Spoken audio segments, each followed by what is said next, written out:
남편을 잃고 집에서도 쫓겨난 네 식구가 있었습니다.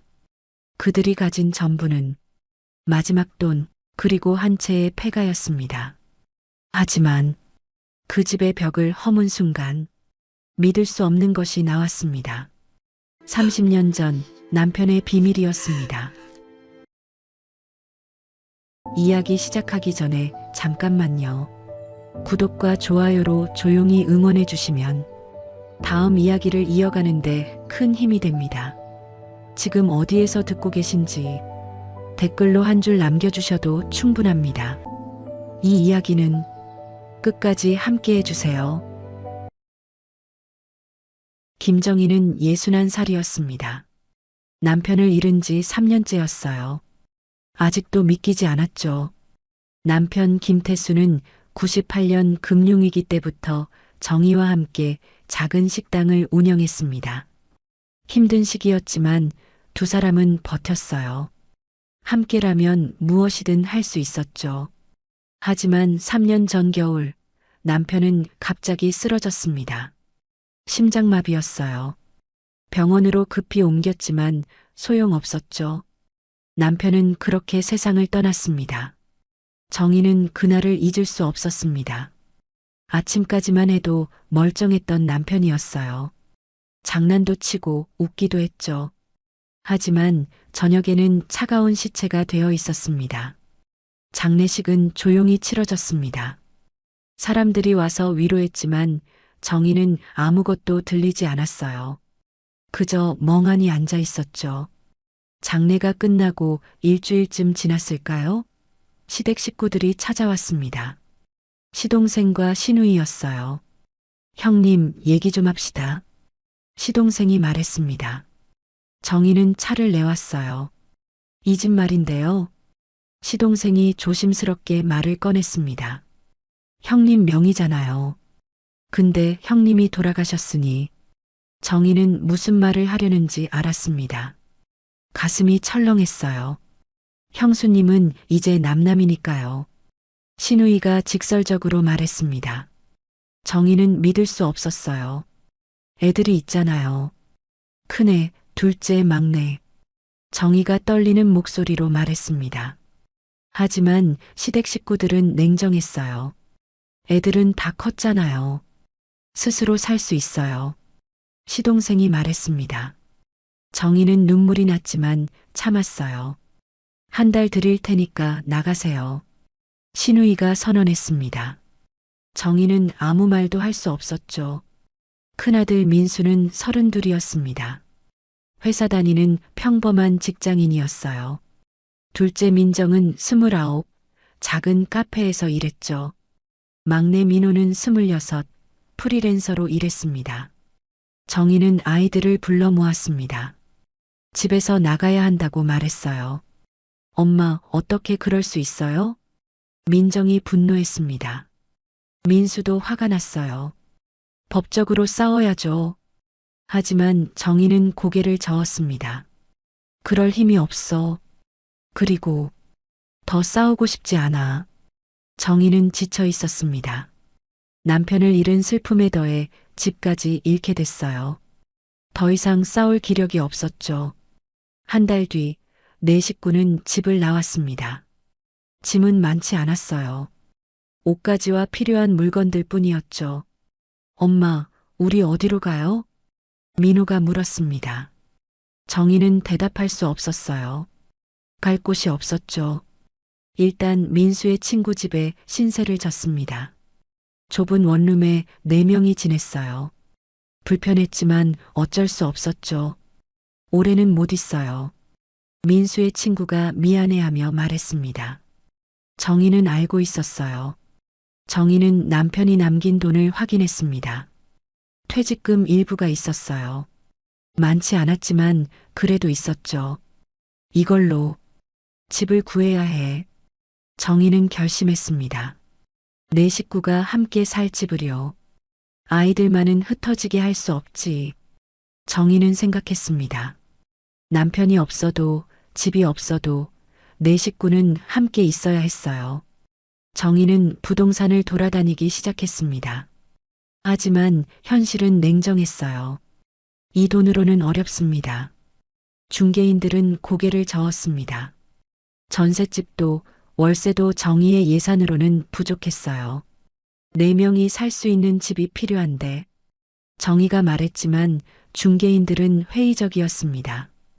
일주일째 부동산을 돌아다녔습니다. 정의는 지쳤어요. 아이들도 불안해했죠. 엄마, 정 안 되면 우리 각자 살아요. 민정이 제안했습니다. 하지만 정의는 단호하게 거절했어요. 안 돼. 우리는 가족이야. 정의의 목소리는 떨렸지만 확고했습니다. 아이들은 더 이상 말하지 않았어요. 이틀 뒤 정의는 작은 부동산 사무소를 찾았습니다.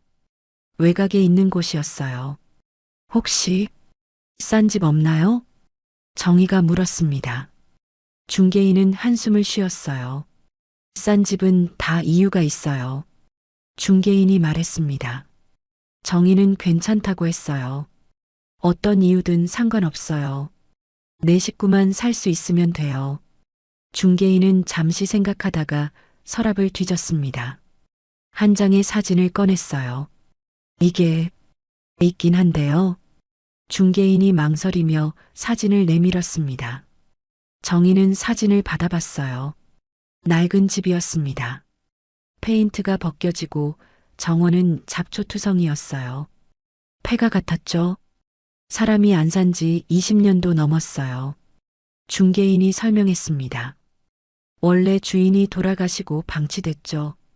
집은 크긴 한데 정의는 사진을 오래 바라봤습니다. 얼마예요? 정의가 물었습니다. 중개인이 가격을 말했어요. 정의가 가진 돈으로 충분했죠. 여기라도 내 식구같이 살 수만 있다면. 정의는 중얼거렸습니다.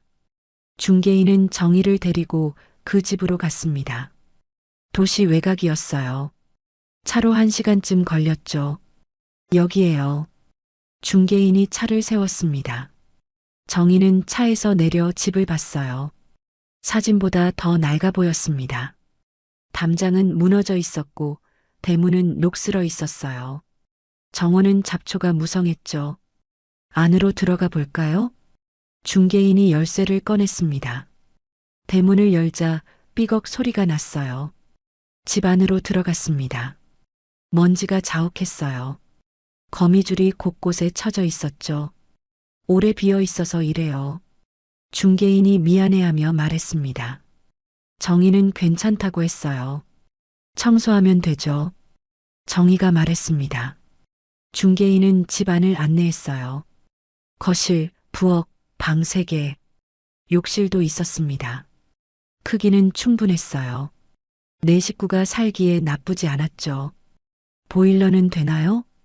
정의가 물었습니다. 중개인이 고개를 저었어요. 고쳐야 할 겁니다. 전기도 다시 연결해야 하고요. 정의는 계산했습니다. 수리비가 들겠지만 그래도 감당할 수 있을 것 같았어요. 이 집 살게요. 정의가 결정했습니다. 중개인이 놀랐어요. 정말요? 다시 생각해 보시는 게. 하지만 정의는 확고했습니다. 괜찮아요.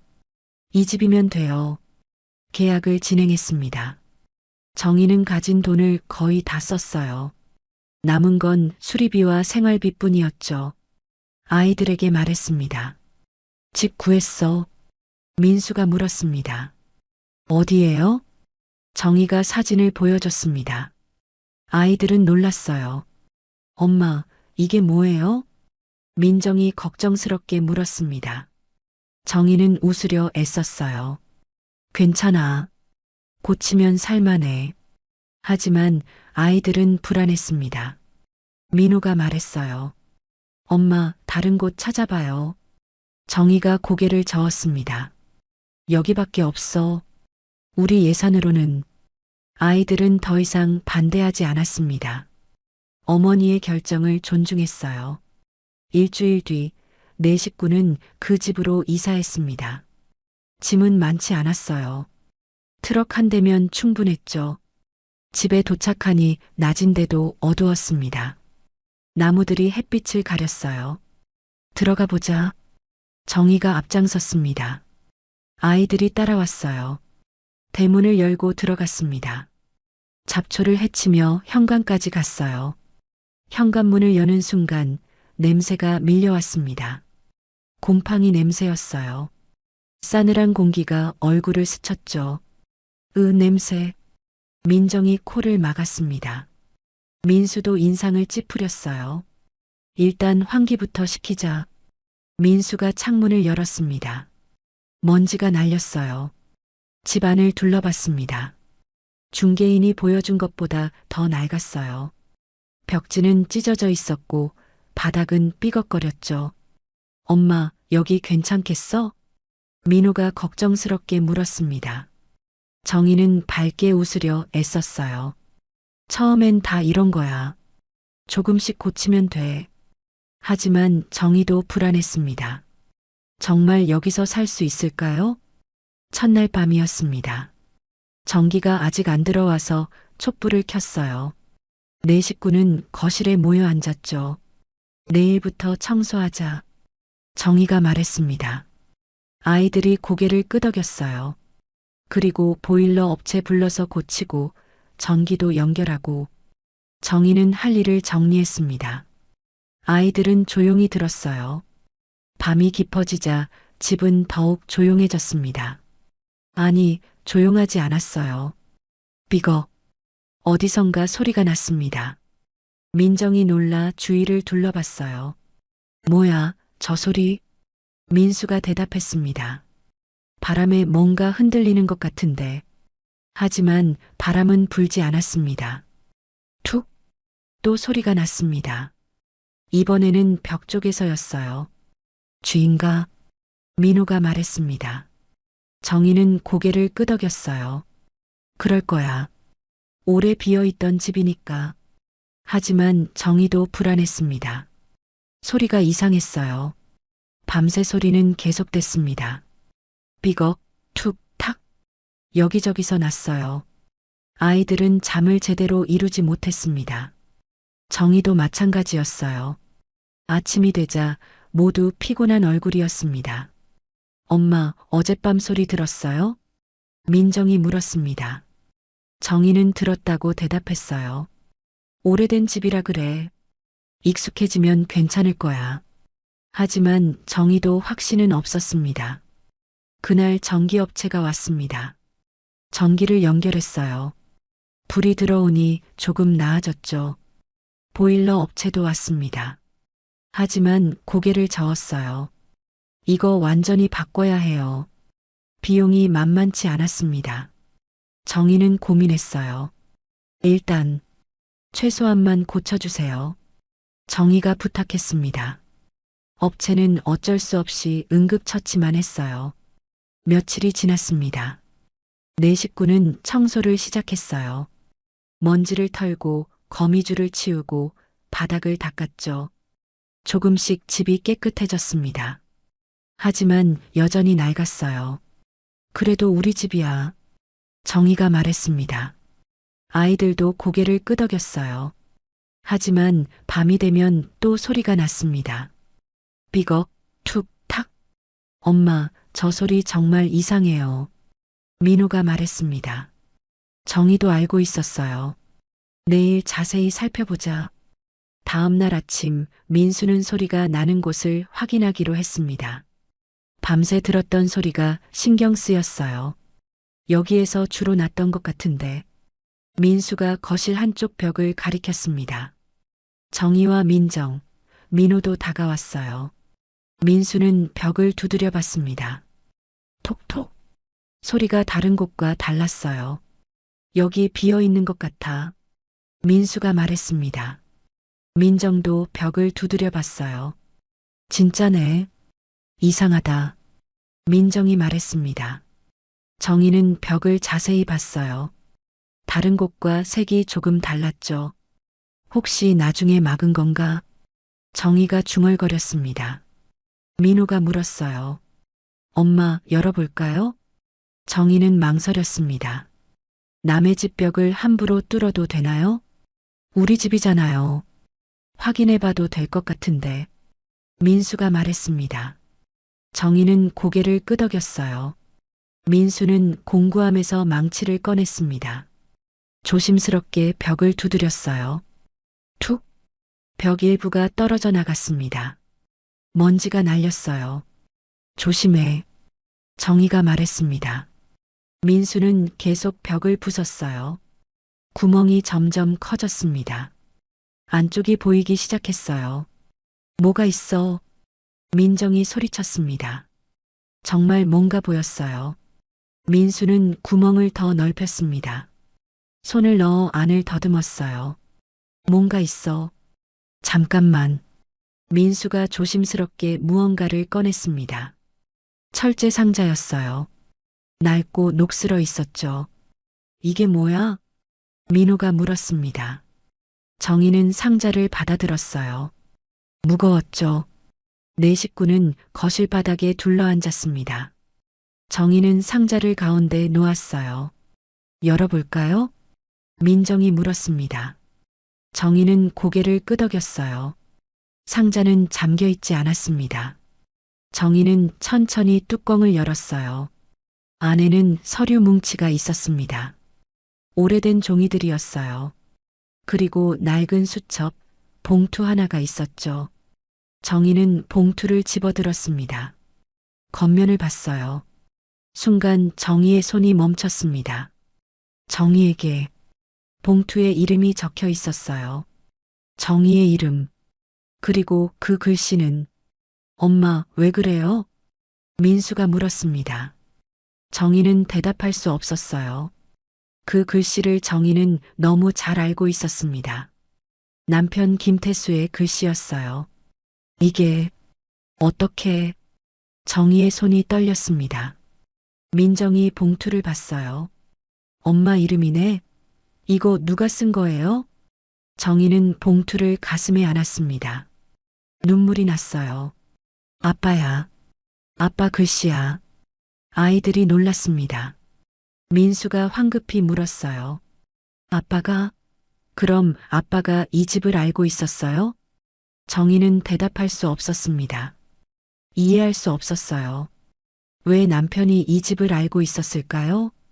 정희는 떨리는 손으로 봉투를 열었습니다. 안에 편지가 있었어요. 정희야, 이 편지를 읽고 있다면 나는 이미 세상에 없겠지. 미안해. 정희는 눈물을 흘리며 편지를 읽었습니다. 아이들도 조용히 지켜봤어요. 이 집은 내가 30년 전에 산 집이야. 내게 말하지 못했어. 미안해. 정희는 믿을 수 없었습니다. 30년 전이라고요? 언젠가 우리 가족이 어려울 때 쓰라고 남겨둔 거야. 집문서는 상자 안에 있어. 정희는 상자를 다시 봤습니다. 서류 뭉치 중에서 집문서를 찾았어요. 정말 있었죠. 소유자 이름은 김태수였습니다. 정희의 남편이었어요. 엄마, 이게 무슨 뜻이에요? 민호가 물었습니다. 정희도 몰랐어요. 정희는 수첩을 집어들었습니다. 펼쳐보니 남편의 일기였어요. 첫 페이지를 읽기 시작했습니다. 1987년 3월. 회사가 부도났다. 사장은 도망갔고 나는 빚을 떠안았다. 정희는 숨이 막혔습니다. 1987년이면 정희가 남편을 만나기 전이었어요. 나는 빚을 갚기 위해 모든 걸 팔았다. 하지만 부족했다. 정희는 계속 읽었습니다. 그때 한 사람이 나타났다. 돈을 주겠다고 했다. 대신 조건이 있었다. 정희의 가슴이 두근거렸습니다. 내 이름으로 누명을 쓰라고 했다. 회사 돈을 횡령했다는 누명을. 정희는 손으로 입을 막았습니다. 나는 받아들였다. 빚을 갚을 수 있었으니까. 그리고 그 대가로 돈을 받았다. 정희는 눈물을 흘렸습니다. 남편이 그런 일을 겪었다니요. 그 돈으로 이 집을 샀다. 언젠가 가족을 위해 쓰려고. 정희는 수첩을 덮었습니다. 더 이상 읽을 수 없었어요. 엄마, 아빠가 뭐라고 했어요? 민정이 물었습니다. 정희는 아이들에게 수첩을 건넸어요. 아이들은 돌아가며 읽었습니다. 모두 충격을 받았어요. 아빠가 누명을 썼다고요? 민수가 믿을 수 없다는 표정이었습니다. 정희는 고개를 끄덕였어요. 그런 것 같아. 민호가 말했습니다. 그럼 아빠는 억울하게 산 거잖아요? 정희는 눈물을 닦았습니다. 그래. 아빠는 우리를 위해 참았나 봐. 정희는 며칠 동안 수첩을 읽었습니다. 남편의 30년이 거기 있었어요. 정희가 몰랐던 이야기들이었죠. 1988년. 정희를 만났다. 좋은 사람이다. 하지만 내 과거를 말할 수 없다. 정희는 가슴이 아팠습니다. 남편은 혼자 비밀을 안고 살았어요. 1999년. 결혼했다. 행복하다. 하지만 여전히 과거가 무겁다. 정희는 그때를 떠올렸습니다. 행복했던 신혼 시절. 하지만 남편은 혼자 무언가를 짊어지고 있었죠. 2000년. 민수가 태어났다. 아버지가 됐다. 이 아이를 위해 더 열심히 살아야겠다. 정희는 울었습니다. 남편은 가족을 위해 살았어요. 수첩 중간쯤에 중요한 내용이 있었습니다. 2003년. 진실을 밝히고 싶다. 하지만 증거가 없다. 그리고 가족이 다칠까 두렵다. 정희는 이해했습니다. 남편은 싸우고 싶었지만 가족을 지키기 위해 참았어요. 2005년. 이 집을 가족에게 물려주고 싶다. 언젠가 내가 없을 때 도움이 되길. 정희는 남편의 마음을 느꼈습니다. 끝까지 가족을 생각했어요. 수첩 마지막 페이지였습니다. 2020년. 몸이 안 좋다. 병원에 가야 하는데 정희가 걱정할까봐 말 못했다. 정희는 숨이 막혔습니다. 남편이 아팠다는 걸 몰랐어요. 이 집 열쇠는 상자 안에 있다. 정희야, 미안하다. 그리고 사랑한다. 정희는 수첩을 덮고 한참을 울었습니다. 아이들도 함께 울었어요. 아빠가 이렇게 힘들었구나. 민정이 눈물을 닦으며 말했습니다. 민수도 고개를 숙였어요. 우리는 아무것도 몰랐어. 정희는 상자를 다시 뒤졌습니다. 서류들을 하나씩 확인했어요. 집문서, 은행 통장, 그리고 낡은 명함이 있었습니다. 이정수 변호사 명함이었습니다. 정희는 명함을 자세히 봤어요. 뒷면에 메모가 있었죠. 믿을 수 있는 사람, 진실을 알고 있음. 정희는 결심했습니다. 이 변호사를 만나봐야겠어. 민수가 물었습니다. 왜요? 정희가 대답했습니다. 아빠의 진실을 밝히려고. 아이들은 놀랐습니다. 민호가 말했어요. 엄마, 이미 30년이 지났어요. 지금 와서. 하지만 정희는 확고했습니다. 아빠는 억울하게 살았어. 이제라도 진실을 밝혀야 해. 다음 날 정희는 혼자 서울로 갔습니다. 명함에 적힌 주소를 찾아갔어요. 낡은 건물이었습니다. 3층에 작은 법률사무소가 있었어요. 문을 열고 들어가니 중년 남자가 책상에 앉아 있었습니다. 무슨 일이십니까? 남자가 물었습니다. 정희는 명함을 내밀었어요. 이정수 변호사님 맞으신가요? 남자가 고개를 끄덕였습니다. 네, 맞습니다. 정희는 남편 이름을 말했습니다. 김태수라는 사람 아세요? 변호사의 얼굴이 변했습니다. 김태수? 그 이름을. 변호사는 정희를 자세히 봤습니다. 혹시 가족분이세요? 정희가 고개를 끄덕였습니다. 아내입니다. 변호사는 한숨을 쉬었습니다. 앉으세요. 얘기가 길 것 같습니다. 정희는 앉았습니다. 변호사가 말하기 시작했어요. 김태수 씨는 제 대학 선배였습니다. 변호사가 설명했습니다. 30년 전 선배가 찾아왔어요. 억울하다고 했죠. 정희는 귀를 기울였습니다. 회사 사장이 도망가고 선배가 모든 걸 뒤집어 썼다고 했어요. 변호사의 목소리는 무거웠습니다. 저도 도와주고 싶었어요. 하지만 증거가 없었죠. 정희가 물었습니다. 그래서요? 변호사가 계속 말했습니다. 선배는 싸우지 않기로 했어요. 대신 보상금을 받고 조용히 넘어가기로요. 정희는 이해했습니다. 남편이 선택한 길이었어요. 하지만 선배는 언젠가 진실을 밝히고 싶어 했어요. 변호사가 말했습니다. 증거를 모으고 있었죠. 저도 도왔고요. 정희가 놀라 물었습니다. 증거가 있어요? 변호사가 고개를 끄덕였습니다. 네. 선배가 모은 자료들이 있어요. 변호사는 서랍에서 파일을 꺼냈습니다. 두꺼운 파일이었어요. 이게 전부입니다. 정희는 파일을 받아들었습니다. 열어보니 서류들이 가득했어요. 이걸로 진실을 밝힐 수 있나요? 정희가 물었습니다. 변호사가 대답했어요. 할 수 있습니다. 하지만 변호사가 망설였습니다. 쉽지 않을 겁니다. 상대방이 만만치 않아요. 정희는 파일을 꼭 안았습니다. 괜찮아요. 해보고 싶어요. 변호사가 고개를 끄덕였습니다. 도와드리겠습니다. 정희는 집으로 돌아와 아이들에게 말했습니다. 증거가 있대. 아빠의 억울함을 풀 수 있어. 아이들은 기뻐했습니다. 하지만 동시에 걱정도 됐어요. 엄마, 정말 괜찮겠어요? 민수가 물었습니다. 정희는 고개를 끄덕였어요. 해야 해. 아빠를 위해서. 변호사 이정수는 자료를 정리하기 시작했습니다. 증거들을 검토하고 법적 절차를 준비했어요. 한 달이 지났습니다. 변호사가 정희에게 연락했어요. 준비됐습니다. 이제 상대방에게 통보하겠습니다. 정희는 긴장했습니다. 드디어 시작이었어요.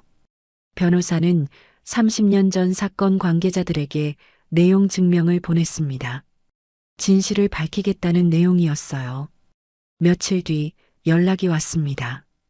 당시 회사 부사장이었던 사람이었어요. 만나고 싶습니다. 부사장이 말했습니다. 정희와 변호사는 만남에 응했어요. 서울의 한 호텔 커피숍이었습니다. 부사장은 70이 넘어 보였어요. 늙었지만 여전히 카리스마가 있었죠. 오랜만입니다. 이 변호사. 부사장이 인사했습니다. 변호사도 고개를 숙였어요. 이쪽은 김태수 씨 부인입니다. 변호사가 정희를 소개했습니다. 부사장은 정희를 봤어요. 김태수? 그 친구 아내분이군요. 부사장의 목소리는 무거웠습니다. 정희는 대답하지 않았어요. 무슨 일로 저를 찾으셨습니까? 부사장이 물었습니다. 변호사가 서류를 꺼냈어요. 30년 전 사건 말입니다. 진실을 밝히려고 합니다. 부사장의 얼굴이 굳어졌습니다. 그건 이미 끝난 일 아닙니까? 변호사가 고개를 저었습니다. 아닙니다. 김태수 씨는 억울하게 누명을 썼어요. 부사장은 한참을 침묵했습니다. 그리고 한숨을 쉬었어요. 알고 있습니다. 부사장의 대답에 정희는 놀랐습니다. 뭐라고요? 부사장이 고개를 숙였습니다. 김태수 씨가 억울하다는 거 저도 알았어요. 정희는 화가 났습니다. 알면서 왜 가만히 있었어요? 부사장이 대답했습니다. 회사를 지켜야 했습니다. 진실이 밝혀지면 회사가 무너질 거라고 생각했어요. 정희는 주먹을 쥐었습니다. 그래서 한 사람 인생을 망쳤어요? 부사장은 대답할 수 없었습니다. 변호사가 말했습니다. 이제라도 바로 잡아야 합니다. 공식적으로 사과하고 명예를 회복시켜 주세요. 부사장은 망설였습니다. 하지만 이미 회사도 없고 당시 사람들도 다 흩어졌어요. 변호사가 단호하게 말했습니다. 그래도 해야 합니다. 이건 정의의 문제예요. 부사장은 한참을 생각했습니다. 그리고 고개를 끄덕였어요. 알겠습니다. 도와드리겠습니다. 정의는 믿을 수 없었습니다. 정말요? 부사장이 고개를 끄덕였습니다. 저도 양심의 빚이 있었습니다. 30년 동안 부사장은 증언하기로 했습니다. 진실을 밝히는데 협조하기로요. 하지만 모든 게 순조롭지는 않았습니다. 당시 사장은 이미 해외로 도피한 상태였어요. 찾을 수 없었죠. 사장을 찾아야 완전한 진실을 밝힐 수 있습니다.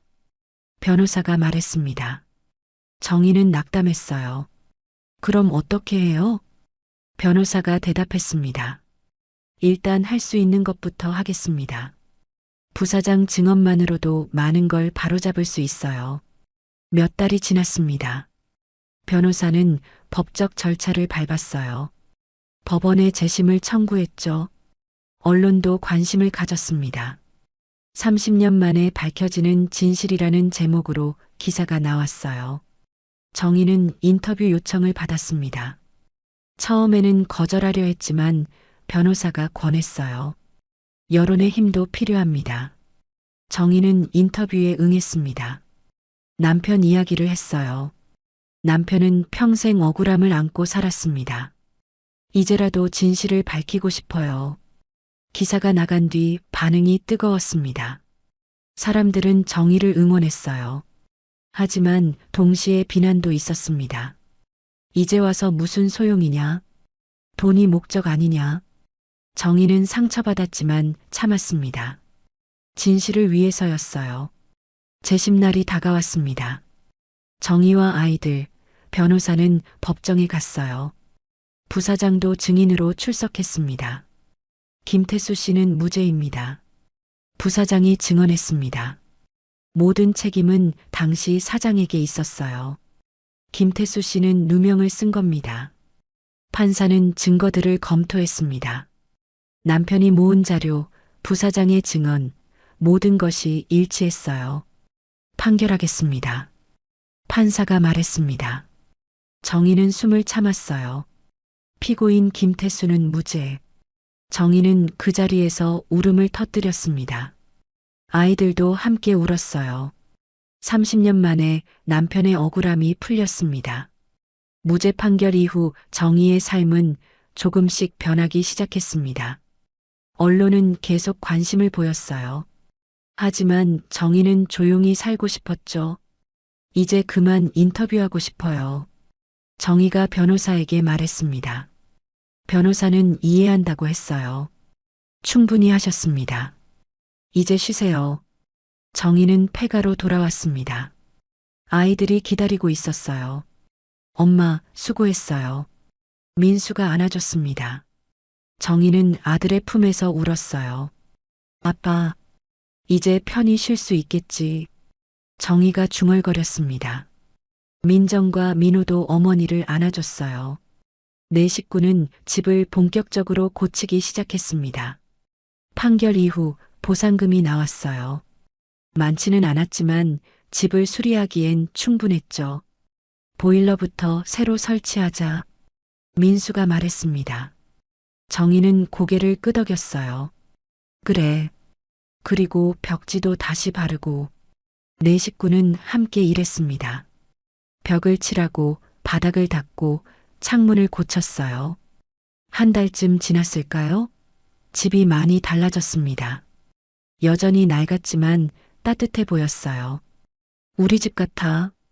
민호가 웃으며 말했습니다. 정의도 웃었어요. 그래. 이제 진짜 우리 집이야. 정의는 남편 수첩을 다시 읽었습니다. 이제는 슬프지 않았어요. 오히려 고마웠죠. 당신은 끝까지 가족을 지키고 있었구나. 정의는 남편의 마음을 이해했습니다. 침묵도 비밀도 모두 가족을 위한 것이었어요. 어느 날 정의는 남편 사진을 거실에 걸었습니다. 웃고 있는 사진이었어요. 여보, 우리 잘 살고 있어. 걱정하지 마. 정희가 사진에 대고 말했습니다. 아이들도 아버지 사진 앞에 섰어요. 아빠 고마워요. 민수가 말했습니다. 민정과 민호도 인사했어요. 아빠 덕분에 우리 함께 있을 수 있어요. 네 식구는 아버지를 추억하며 웃고 울었습니다. 계절이 바뀌었습니다. 봄이 왔어요. 정희는 정원을 가꾸기 시작했죠. 잡초를 다 뽑고 꽃을 심자. 정희가 말했습니다. 아이들이 도왔어요. 정원은 점점 예쁘게 변했습니다. 장미, 코스모스, 해바라기, 여러 꽃이 피었어요. 엄마, 여기 예쁘다. 민정이 감탄했습니다. 정희도 만족스러웠어요. 그치? 아빠도 좋아하실 것 같아. 정희는 매일 아침 정원을 돌봤습니다. 꽃에 물을 주고 잡초를 뽑고 정성스럽게 돌봤어요. 어느 날 이웃이 찾아왔습니다. 옆집에 사는 할머니였어요. 여기 사람이 사네요? 할머니가 반갑게 인사했습니다. 정희도 인사했어요. 네, 얼마 전에 이사 왔어요. 할머니가 웃었습니다. 이 집 오래 비어 있었는데 좋네요. 사람 사니까 살 것 같아요. 정희는 할머니와 차를 마시며 이야기를 나눴습니다. 할머니는 좋은 사람이었어요. 혹시 도움 필요하면 언제든 오세요. 할머니가 말했습니다. 정희는 고마웠어요. 감사합니다. 정희는 점점 이 집에 정이 들었습니다. 처음에는 어쩔 수 없이 선택한 집이었어요. 하지만 이제는 진짜 집 같았죠. 남편이 남긴 집, 가족을 위해 준비한 집. 정희는 남편의 사랑을 느꼈습니다. 여보, 고마워. 우리를 지켜줘서. 정희는 매일 남편에게 감사했습니다. 사진 앞에서, 정원에서, 집 안 곳곳에서요. 아이들도 안정을 찾았습니다. 민수는 회사를 다니며 집에서 출퇴근했어요. 민정은 근처 카페에서 일자리를 구했죠. 민호는 프리랜서 일을 계속했습니다. 엄마, 우리 저녁 같이 먹어요. 아이들은 매일 저녁 함께 모였습니다. 정희가 만든 밥을 먹으며 이야기를 나눴어요. 오늘 회사에서 승진 얘기 나왔어. 민수가 말했습니다. 정희는 기뻐했어요. 정말 잘 됐다. 민정도 좋은 소식이 있었습니다. 카페 매니저가 되라고 하셨어요. 정희는 아이들을 격려했습니다. 다들 잘하고 있어. 아빠도 자랑스러워 하실 거야. 네 식구는 행복했습니다. 어려움도 있었지만 함께라서 이겨낼 수 있었어요. 정희는 밤마다 일기를 쓰기 시작했습니다. 남편처럼요. 오늘 정원에 장미가 피었다. 여보가 좋아했던 꽃이다. 아이들이 모두 잘하고 있다. 여보 덕분이다. 이 집은 버려진 곳이 아니었다. 우리를 기다리고 있었을 뿐이다. 정희는 일기를 쓰며 남편과 대화하는 기분이었습니다. 여보, 나는 이제 괜찮아. 아이들도 괜찮아. 우리 잘 살고 있어. 1년이 지났습니다. 정희와 아이들은 완전히 정착했어요. 집도 많이 고쳐졌고 생활도 안정됐죠. 어느 날 변호사 이정수가 연락했습니다. 좋은 소식이 있습니다. 변호사가 말했습니다. 정희는 궁금했어요. 무슨 소식인데요? 변호사가 설명했습니다. 당시 사장을 찾았습니다. 정희는 놀랐습니다. 해외로 도피한 사장을 찾았다고요? 어떻게요? 변호사가 대답했습니다. 국제 수배를 넣었더니 잡혔습니다. 다음 주에 한국으로 송환돼요. 정희는 가슴이 두근거렸습니다.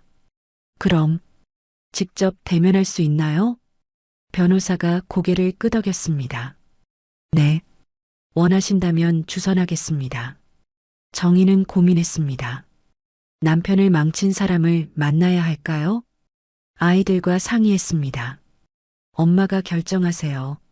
민수가 말했습니다. 정희는 결심했어요. 만나고 싶어. 직접 말하고 싶어. 일주일 뒤 정희는 구치소로 갔습니다. 변호사가 동행했어요. 면회실에서 기다렸습니다. 잠시 뒤 한 노인이 들어왔어요. 70대 중반쯤 되어 보였습니다. 늙고 초라한 모습이었어요. 당신이 김태수 부인이요? 노인이 물었습니다. 정희는 고개를 끄덕였어요. 네. 노인은 고개를 숙였습니다. 미안합니다. 정희는 노인을 바라봤습니다. 화가 났지만 동시에 허무했어요. 왜 그랬어요? 정희가 물었습니다. 노인이 대답했어요. 회사가 망하고 있었어요. 도망치는 수밖에 없었죠. 정희는 믿을 수 없었습니다. 그래서 남편을 희생시킨 거예요? 노인은 고개를 숙였습니다. 변명의 여지가 없습니다. 정희는 참았던 감정이 터졌습니다. 남편은 30년을 억울하게 살았어요. 정희의 목소리가 떨렸습니다. 당신들이 망친 인생입니다. 노인은 눈물을 흘렸습니다. 미안합니다. 정말 미안합니다. 정희는 노인을 보며 생각했습니다. 이 사람도 불쌍하다고요. 30년을 도망치며 산 인생이었으니까요. 당신도 힘들었겠네요. 정희가 조용히 말했습니다. 노인이 고개를 들었어요. 하지만 용서할 수는 없어요. 정희가 단호하게 말했습니다. 남편의 인생을 돌려줄 수 없으니까요. 노인은 고개를 끄덕였습니다. 알고 있습니다. 정희는 일어섰습니다. 법정에서 봅시다. 제대로 사과하세요. 노인은 대답했습니다. 그러겠습니다. 며칠 뒤 법정이 열렸습니다. 노인은 모든 것을 자백했어요.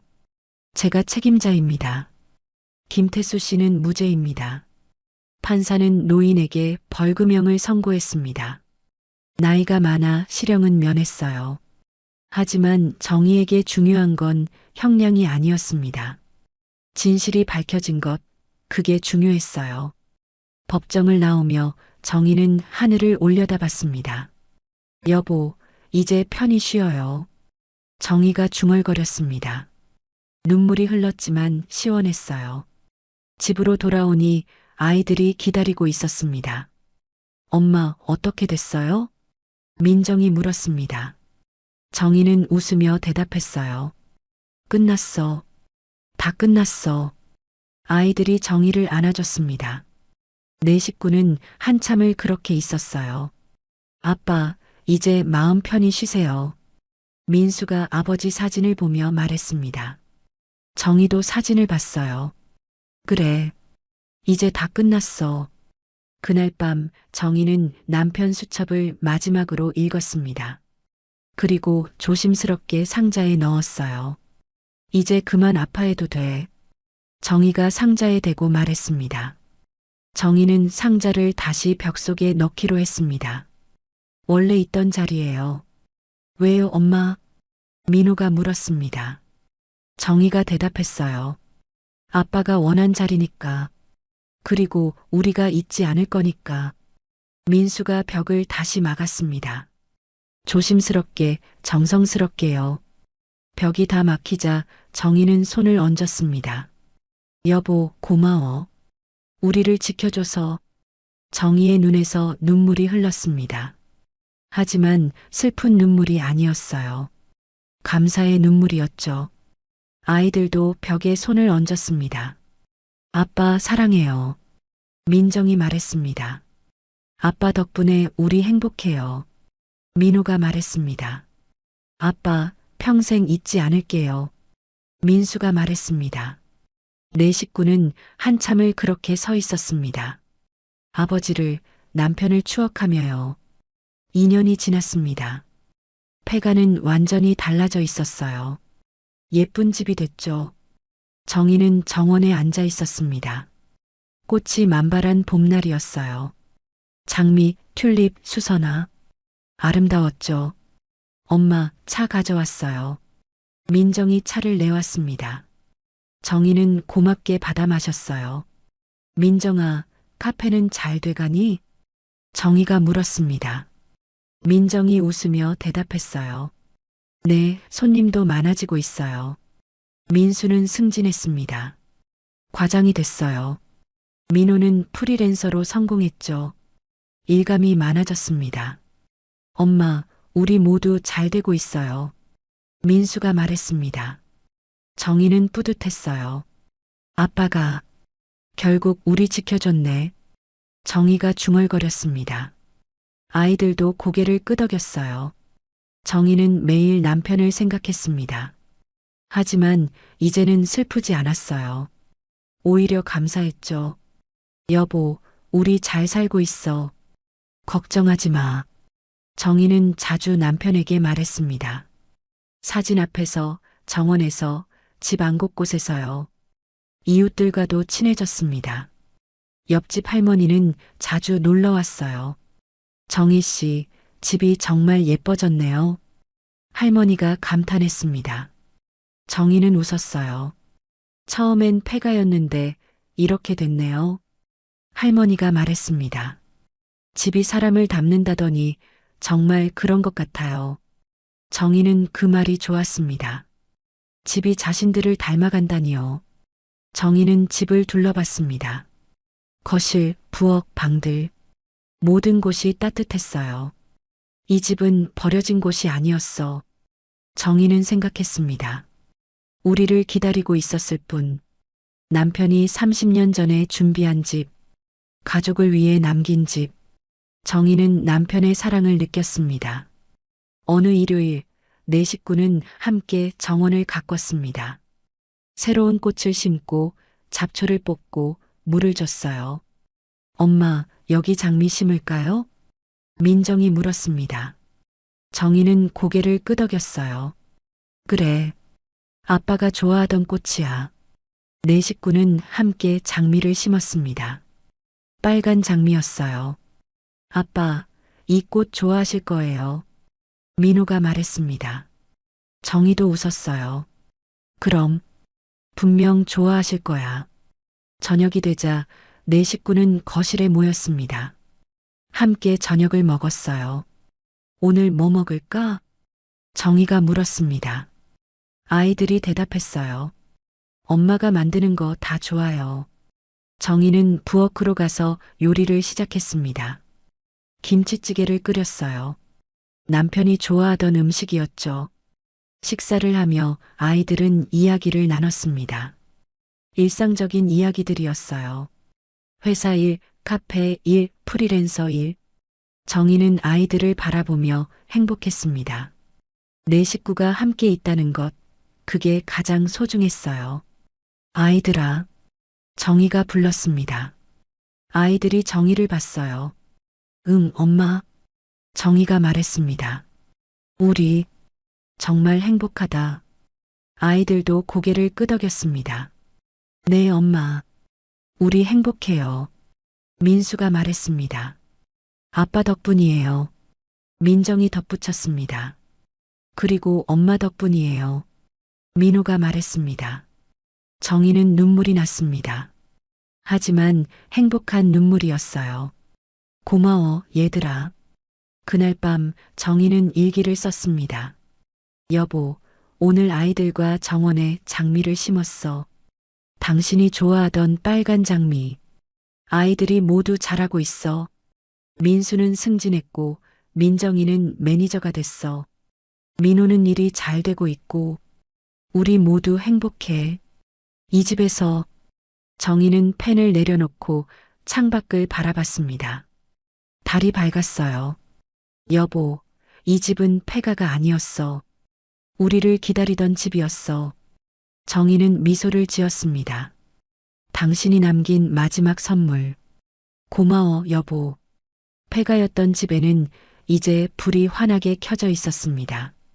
웃음소리가 들렸고 따뜻함이 넘쳤어요. 정희의 인생도 다시 시작되고 있었습니다.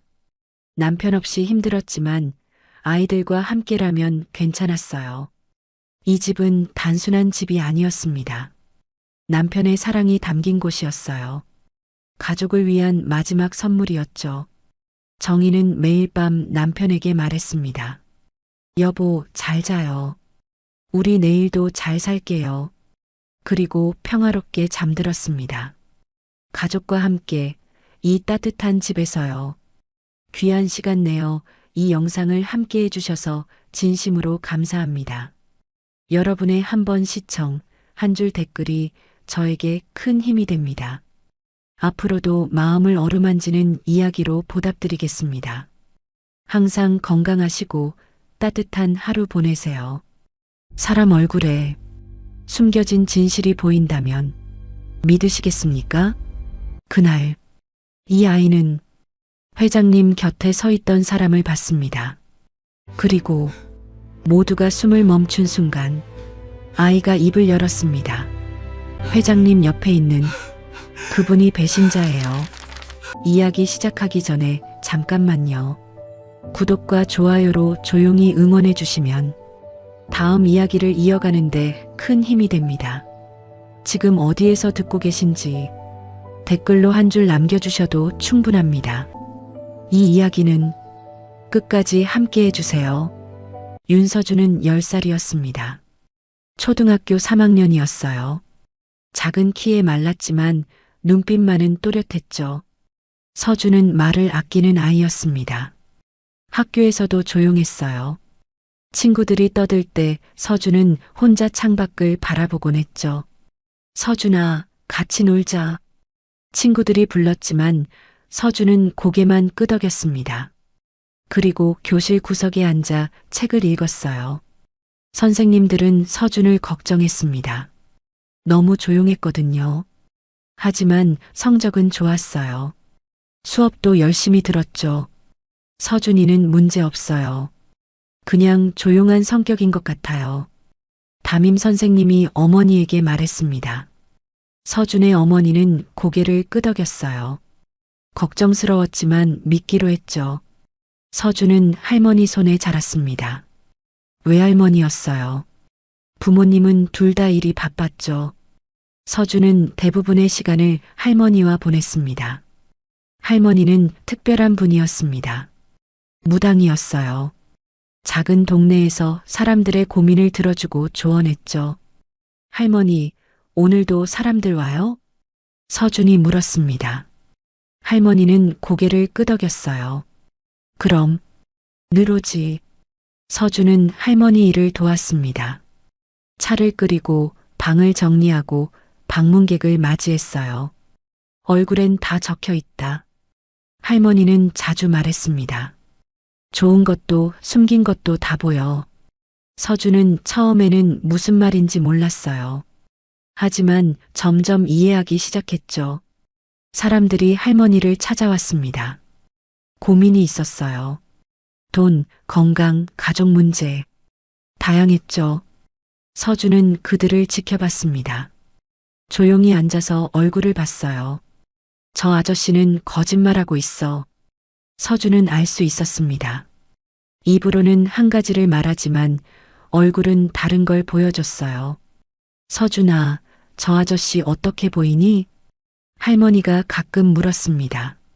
서준은 솔직하게 대답했어요. 슬퍼 보여요. 근데 화가 난 것 같기도 해요. 할머니는 고개를 끄덕였습니다. 맞아. 저 사람 마음이 복잡하구나. 서준의 관찰은 정확했습니다. 할머니도 놀랄 정도였어요. 동네 어른들 사이에서 서준은 유명해졌습니다. 저 아이 사람 얼굴을 참 유심히 봐. 그러게.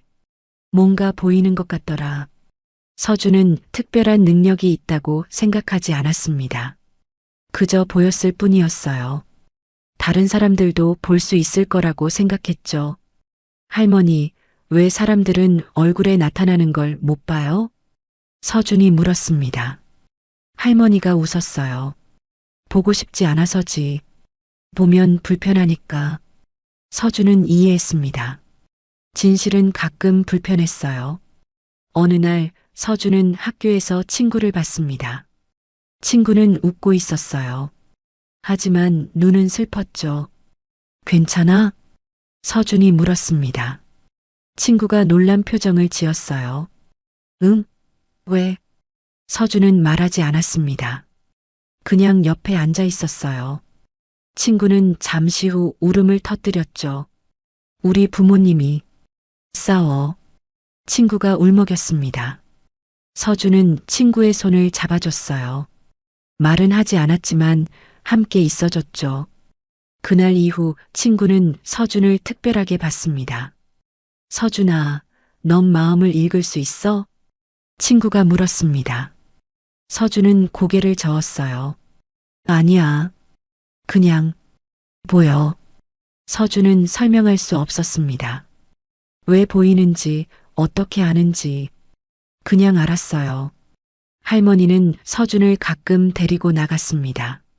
절이나 성당, 교회. 종교는 중요하지 않았어요. 사람을 만나는 게 중요했죠. 서준아, 사람을 보는 눈은 선물이야. 할머니가 말했습니다. 하지만 조심해야 해. 너무 많이 보면 힘들어질 수 있어. 서준은 고개를 끄덕였습니다. 이미 알고 있었어요. 사람들의 얼굴을 보면 피곤했죠. 너무 많은 감정이 보였습니다. 그래서 서준은 말을 아꼈습니다. 사람들과 거리를 뒀어요. 자신을 보호하는 방법이었죠. 서준이는 참 신기한 아이야. 동네 사람들이 말했습니다. 서준은 그 말을 듣고도 표정을 바꾸지 않았어요. 어느 토요일 아침 할머니가 서준을 불렀습니다. 오늘 나랑 산에 갈 거야. 할머니가 말했습니다. 서준은 옷을 입고 할머니를 따라갔어요. 산중턱에 작은 사찰이 있었습니다. 조용한 곳이었어요. 할머니는 가끔 그곳에 갔죠. 오늘은 특별한 사람이 온대. 할머니가 말했습니다. 서준은 고개를 갸우뚱했어요. 누구요? 할머니가 미소를 지었습니다. 큰 회사 하는 사람. 미국에서 왔다더라. 서준은 별로 관심 없었습니다. 하지만 할머니를 따라갔어요. 사찰에 도착하니 차 한 대가 서 있었습니다. 고급차였어요. 서준은 차를 한번 보고 지나쳤죠. 안으로 들어가니 스님이 차를 준비하고 계셨습니다. 그리고 두 명의 남자가 앉아 있었어요. 한 명은 할아버지였습니다. 70대쯤 되어 보였어요. 정장을 입고 있었죠. 다른 한 명은 중년 남자였습니다. 50대 후반쯤이었어요. 할아버지 옆에 앉아 있었죠. 서준은 할머니 뒤에 서 있었습니다. 조용히 그들을 바라봤어요. 할아버지는 온화해 보였습니다. 웃고 있었어요.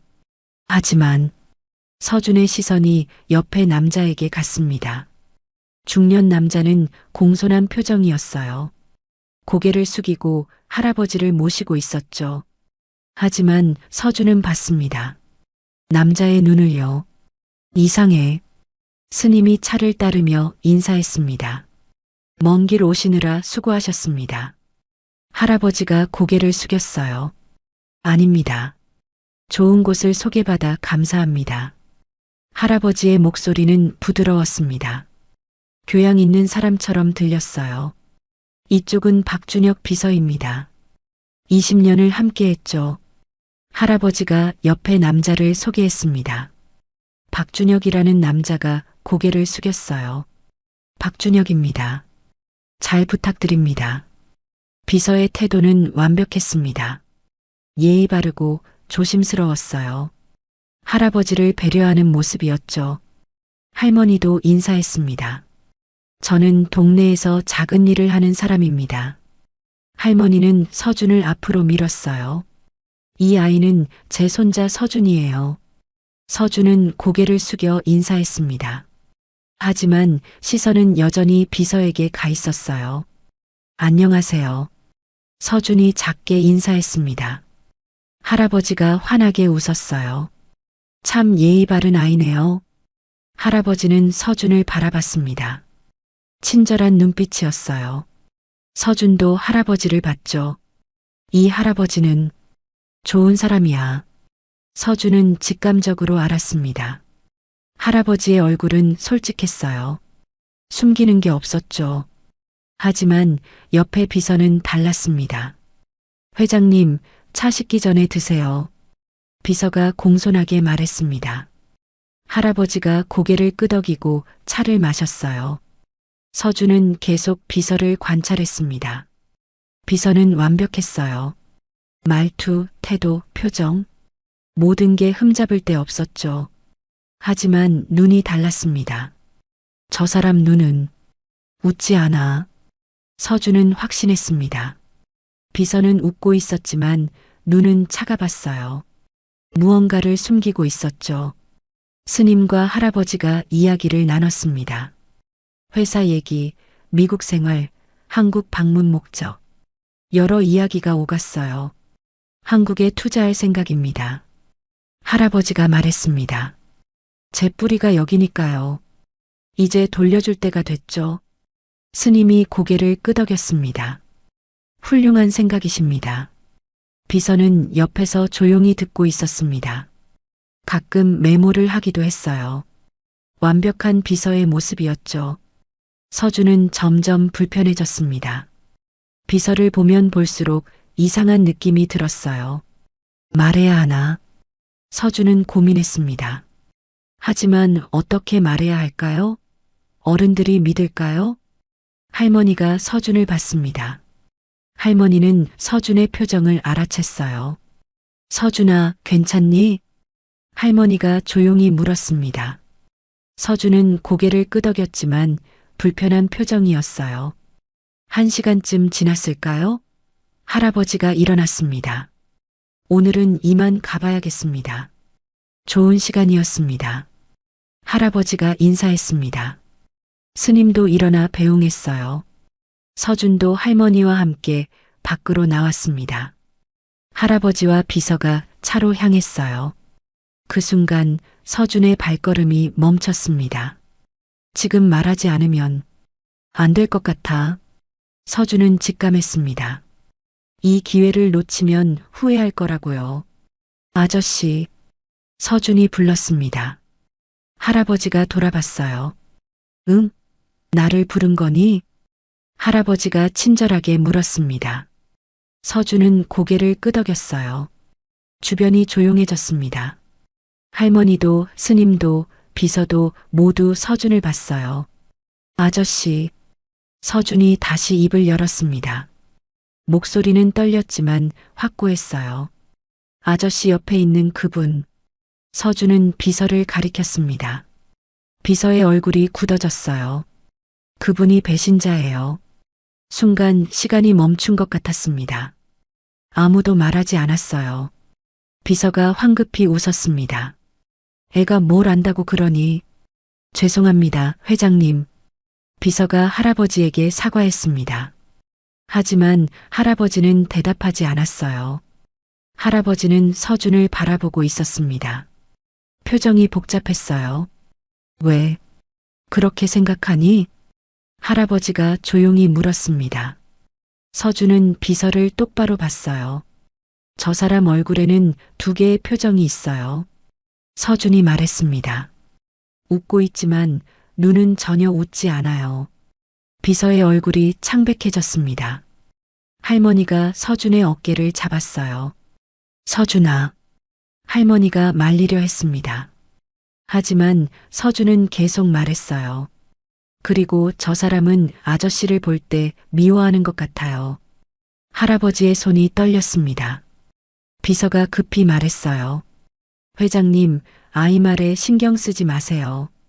그냥 착각이에요. 하지만 할아버지는 비서를 봤습니다. 20년을 함께한 비서를요. 왜 심장이 이렇게 뛰지? 할아버지는 불안했습니다. 아이의 말이 마음에 걸렸어요. 준혁 씨, 할아버지가 비서를 불렀습니다. 비서가 긴장한 표정으로 대답했어요. 네, 회장님. 할아버지는 한참을 비서를 바라봤습니다. 그리고 천천히 말했어요. 차에서 기다려요. 잠깐 얘기할 게 있어요. 비서는 어쩔 수 없이 고개를 끄덕이고 차로 갔습니다. 뒷모습이 경직되어 있었어요. 할아버지는 서준에게 다가왔습니다. 무릎을 꿇고 서준과 눈을 맞췄어요. 아가, 방금 한 말 진심이니? 할아버지의 목소리는 떨렸습니다. 서준은 고개를 끄덕였어요. 네, 저는 거짓말 안 해요. 할아버지는 서준의 눈을 들여다봤습니다. 맑고 순수한 눈이었어요. 거짓말하는 눈이 아니었죠. 고마워. 할아버지가 작게 말했습니다. 그리고 일어나 차로 향했어요. 할머니가 서준을 안았습니다. 서준아, 괜찮니? 서준은 고개를 끄덕였습니다. 하지만 마음은 무거웠어요. 내가 잘한 걸까? 서준은 확신할 수 없었습니다. 하지만 말해야 했어요. 그게 옳다고 느꼈죠. 차 안에서 할아버지와 비서가 앉아 있었습니다. 침묵이 흘렀어요. 준혁 씨, 할아버지가 입을 열었습니다. 비서가 대답했어요. 네, 회장님. 할아버지는 비서를 봤습니다. 20년을 함께한 사람, 믿었던 사람이었어요. 우리 다시 생각해 봐야 할 것 같아요. 할아버지의 말에 비서의 얼굴이 굳어졌습니다. 차는 조용히 달렸습니다. 할아버지는 창밖을 바라보고 있었어요. 비서는 운전대를 잡고 있었지만 손에 땀이 났죠. 회장님, 비서가 조심스럽게 불렀습니다. 할아버지는 대답하지 않았어요. 아이 말은 그냥 아이 말일 뿐입니다. 비서가 해명하려 했습니다. 하지만 할아버지는 여전히 침묵했어요. 호텔에 도착했습니다. 할아버지가 차에서 내렸어요. 비서도 따라 내렸죠. 오늘은 쉬세요. 내일 얘기합시다. 할아버지가 말하고 방으로 들어갔습니다. 비서는 복도에 혼자 남았어요. 망했다. 비서는 생각했습니다. 아이의 한마디가 모든 걸 흔들었어요. 할아버지는 방에서 창밖을 바라봤습니다. 서울의 야경이 보였어요. 아름다웠지만 마음은 복잡했죠. 배신자라니. 할아버지는 아이의 말을 떠올렸습니다. 순수한 눈빛, 확신에 찬 목소리. 거짓말 같지 않았어요. 하지만 믿고 싶지 않았습니다. 박준혁은 20년을 함께한 사람이었어요. 할아버지가 미국에서 사업을 시작할 때부터 함께했죠. 준혁이가 날 배신할 리 없어. 할아버지는 스스로를 다독였습니다. 하지만 불안은 가시지 않았어요. 할아버지는 노트북을 켰습니다. 회사 서류들을 다시 보기 시작했어요. 계약서, 보고서, 재무제표, 모든 걸 확인했죠. 밤이 깊어졌습니다. 할아버지는 잠들지 못했어요. 계속 서류를 봤습니다. 이상한 게 있나? 할아버지는 꼼꼼히 살폈습니다. 하지만 특별한 건 없었어요. 모든 게 정상으로 보였죠. 다음 날 아침 할아버지는 미국 본사에 전화했습니다. 최근 회사 상황 보고해줘. 할아버지가 말했습니다. 담당자가 대답했어요. 네, 회장님. 전반적으로 안정적입니다. 하지만 할아버지는 더 물었습니다. 특이한 점은 없어? 아주 작은 것도 좋아. 담당자가 잠시 망설였습니다. 사실 한 가지 이상한 게 있긴 합니다. 할아버지가 귀를 기울였어요. 최근 몇 달 동안 정보 유출이 의심되는 상황이 있었습니다.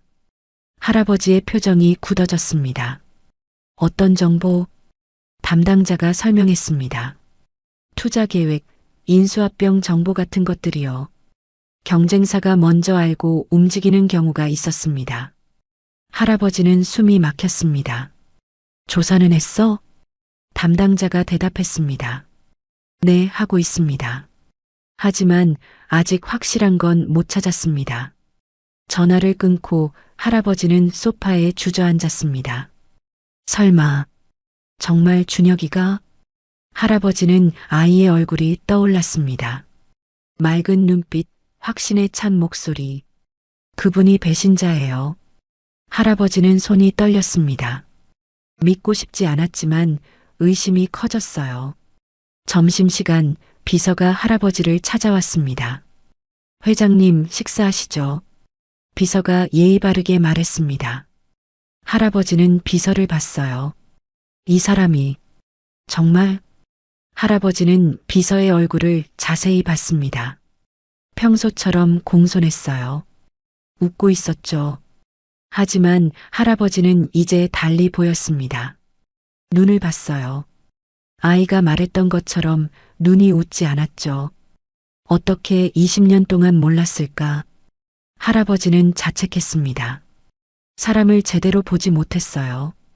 준혁 씨, 할아버지가 불렀습니다. 비서가 대답했어요. 네, 회장님. 할아버지는 조심스럽게 물었습니다. 최근에 특별한 일 없었어? 비서가 고개를 갸우뚱했습니다. 무슨 말씀이신지 할아버지가 계속 물었습니다. 회사 정보 같은 거 누구한테 얘기한 적 없어? 비서의 얼굴이 잠깐 굳어졌습니다. 아주 짧은 순간이었지만 할아버지는 봤어요. 당연히 없습니다. 제가 왜 그런 짓을 하겠습니까? 비서가 단호하게 대답했습니다. 하지만 할아버지는 확신할 수 없었어요. 그래, 미안해. 그냥 물어본 거야. 할아버지가 말했습니다. 비서는 억지로 웃었어요. 걱정 마세요, 회장님. 제가 지켜드리겠습니다. 하지만 할아버지는 더 이상 편하지 않았습니다. 그날 오후 할아버지는 사찰로 다시 갔습니다. 혼자였어요. 비서에게는 말하지 않았죠. 스님이 반갑게 맞아줬습니다. 다시 오셨네요. 할아버지가 고개를 숙였습니다. 스님, 그 아이, 서준이를 만날 수 있을까요? 스님이 고개를 끄덕였습니다. 아마 할머니 댁에 있을 겁니다. 안내해드리죠. 할아버지는 스님을 따라 서준의 집으로 갔습니다. 작은 한옥이었어요. 누구세요? 할머니가 문을 열었습니다. 할아버지를 보고 놀랐어요. 어제 그분. 할아버지가 고개를 숙였습니다. 죄송합니다. 서준이와 얘기 좀 할 수 있을까요? 할머니는 잠시 망설이다가 고개를 끄덕였습니다. 들어오세요. 집 안으로 들어가니 서준이 책을 읽고 있었습니다. 할아버지를 보고 일어났어요. 안녕하세요. 서준이 인사했습니다. 할아버지가 서준 앞에 앉았어요. 서준아, 어제 한 말. 왜 그렇게 생각했니? 할아버지가 조심스럽게 물었습니다. 서준은 잠시 생각했어요. 저 아저씨 얼굴을 봤어요. 서준이 말했습니다. 웃고 있었지만 눈은 차갑고 무서웠어요. 할아버지가 고개를 끄덕였습니다. 그래서 서준이 계속 말했습니다. 그리고 저 아저씨가 할아버지를 볼 때 미워하는 것 같았어요. 할아버지는 가슴이 아팠습니다. 왜? 날 미워한다고 생각했니? 서준이 대답했습니다. 눈에 질투가 있었어요. 할아버지를 부러워하면서 동시에 싫어하는 것 같았어요. 할아버지는 숨을 깊이 들이마셨습니다. 고마워, 서준아. 할아버지가 서준의 머리를 쓰다듬었습니다. 내가 아니었으면 나는 계속 속았을 거야. 서준은 할아버지를 바라봤습니다. 슬퍼 보였어요. 할아버지, 제가 잘못 본 걸 수도 있어요. 서준이 조심스럽게 말했습니다. 하지만 할아버지는 고개를 저었어요. 아니야. 넌 제대로 본 거야. 할아버지는 일어섰습니다. 이제 확인해 봐야겠어. 할아버지는 호텔로 돌아왔습니다. 결심을 굳혔어요. 제대로 조사하기로 했죠. 미국 본사에 다시 전화했습니다. 이번에는 보안팀장에게 직접 걸었어요. 회장님, 무슨 일이십니까? 보안팀장이 물었습니다. 할아버지가 조용히 말했어요. 박준혁 비서를 조사해줘. 철저하게. 보안팀장이 놀랐습니다. 박 비서님을요? 회장님과 20년을. 할아버지가 단호하게 말했습니다. 그래. 그래서 더 조심스럽게 해야 해. 절대 들키면 안 돼. 보안팀장이 대답했습니다. 알겠습니다. 최대한 빨리 보고 드리겠습니다. 사흘이 지났습니다. 할아버지는 평소처럼 행동했어요. 비서와 함께 일정을 소화했죠. 하지만 마음속으로는 계속 의심했습니다. 비서의 모든 행동을 관찰했어요. 회장님, 오늘 저녁 미팅이 있습니다. 비서가 말했습니다. 할아버지는 고개를 끄덕였어요. 알았어. 미팅장으로 가는 차 안에서 할아버지는 비서를 봤습니다. 프로필을 확인하는 척 휴대폰을 보고 있었어요. 하지만 손가락 움직임이 이상했죠. 문자를 보내고 있나? 할아버지는 의심했지만 내색하지 않았습니다. 그저 조용히 지켜봤어요. 미팅이 끝나고 호텔로 돌아왔습니다. 밤 10시였어요. 오늘 수고했어. 쉬어. 할아버지가 비서에게 말했습니다. 비서가 고개를 숙였어요. 네, 회장님. 편히 쉬세요. 비서가 자신의 방으로 갔습니다. 할아버지는 비서가 사라질 때까지 지켜봤어요. 1시간쯤 지났을까요? 할아버지의 휴대폰이 울렸습니다. 보안팀장이었어요. 회장님, 결과가 나왔습니다. 보안팀장의 목소리는 무거웠습니다. 할아버지는 긴장했어요. 말해봐. 보안팀장이 설명하기 시작했습니다. 박 비서의 해외 계좌를 추적했습니다. 할아버지는 숨을 참았어요. 케이맨 제도에 페이퍼 컴퍼니가 있었습니다. 그 회사 명의로 여러 계좌가 열려 있었어요. 할아버지의 손이 떨렸습니다. 얼마나? 보안팀장이 대답했습니다. 총 5억 달러 정도입니다. 할아버지는 믿을 수 없었습니다. 5억 달러. 어마어마한 금액이었어요. 그리고 보안팀장이 계속 말했습니다. 최근 3년 동안 회사 기밀 정보가 경쟁사로 넘어간 기록이 있습니다. 박 비서의 이메일에서 흔적을 발견했어요. 할아버지는 소파에 주저앉았습니다. 확실해? 보안팀장이 단호하게 대답했습니다. 네, 확실합니다. 증거도 충분합니다. 할아버지는 전화를 끊고 한참을 멍하니 앉아 있었습니다. 준혁이가 정말 배신감이 밀려왔습니다. 20년을 함께한 사람, 믿었던 사람이 자신을 배신했어요. 왜 그랬을까? 할아버지는 이해할 수 없었습니다. 돈이 필요했다면 말했을 텐데요. 할아버지는 도와줬을 거예요. 다음 날 아침 할아버지는 평소처럼 일어났습니다. 비서가 문을 두드렸어요. 회장님, 아침입니다. 할아버지가 문을 열었습니다. 비서는 평소처럼 웃고 있었어요. 오늘 일정 확인하시죠. 비서가 태블릿을 꺼냈습니다. 할아버지는 비서를 바라봤어요. 이 사람이 20년 동안 나를 속였구나. 할아버지는 화가 났습니다. 하지만 참았어요. 아직 때가 아니었죠. 알았어. 준비하고 내려갈게. 할아버지가 말했습니다. 비서가 고개를 숙이고 나갔어요. 할아버지는 거울을 봤습니다. 늙은 얼굴이 보였어요. 나는 사람을 보지 못했어. 할아버지는 자책했습니다. 숫자만 봤고 실적만 봤어요. 사람의 마음은 보지 못했죠. 그날 오후 할아버지는 서준을 다시 찾아갔습니다. 할머니 댁이었어요. 또 오셨네요. 할머니가 반갑게 맞았습니다. 할아버지는 고개를 숙였어요. 서준이 있나요? 할머니가 안으로 안내했습니다.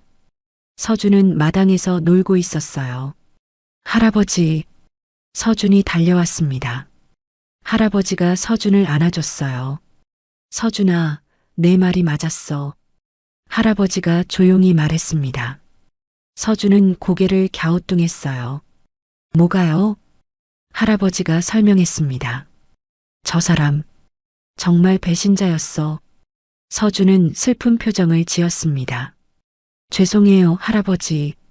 할아버지가 고개를 저었습니다. 아니야. 내가 알려줘서 고마워. 할아버지는 서준의 머리를 쓰다듬었습니다. 넌 특별한 재능이 있어. 사람을 보는 눈. 서준은 불편한 표정이었습니다. 저는 그냥 보일 뿐이에요. 할아버지가 웃었습니다. 그게 재능이야. 다른 사람들은 보지 못하는 걸 너는 보잖아. 서준은 고개를 숙였습니다. 하지만 사람들이 싫어할 것 같아요. 할아버지가 물었습니다. 왜? 서준이 대답했습니다. 진실을 말하면 화내요. 듣고 싶지 않은 거잖아요. 할아버지는 가슴이 아팠습니다. 어린아이가 이런 고민을 하다니요. 서준아. 할아버지가 서준의 손을 잡았습니다. 진실은 가끔 아파. 하지만 필요해. 서준이 할아버지를 봤습니다. 나처럼 속고 사는 사람들이 많아. 내가 그들을 도와줄 수 있어.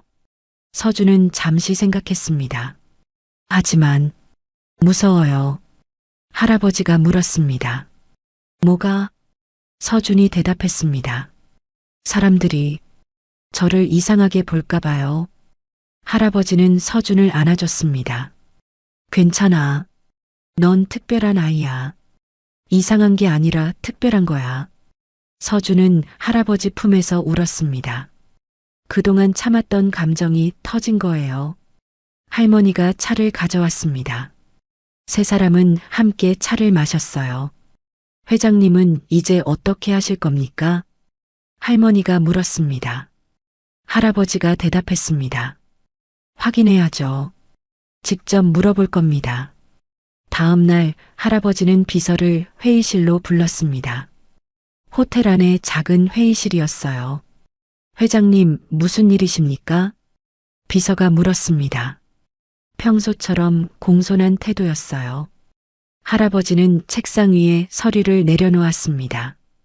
비서의 해외 계좌 내역이었어요. 이게 뭐지? 할아버지가 조용히 물었습니다. 비서는 서류를 보고 얼굴이 창백해졌어요. 이건 비서의 목소리가 떨렸습니다. 할아버지는 계속 말했어요. 준혁 씨, 20년이야. 우리가 함께한 시간. 할아버지의 목소리는 슬펐습니다. 왜 그랬어? 돈이 필요했으면 말했으면 됐잖아. 비서는 고개를 숙였습니다. 대답하지 않았어요. 말해봐. 왜 나를 배신했어? 할아버지가 다그쳤습니다. 비서는 한참을 침묵하다가 천천히 입을 열었어요.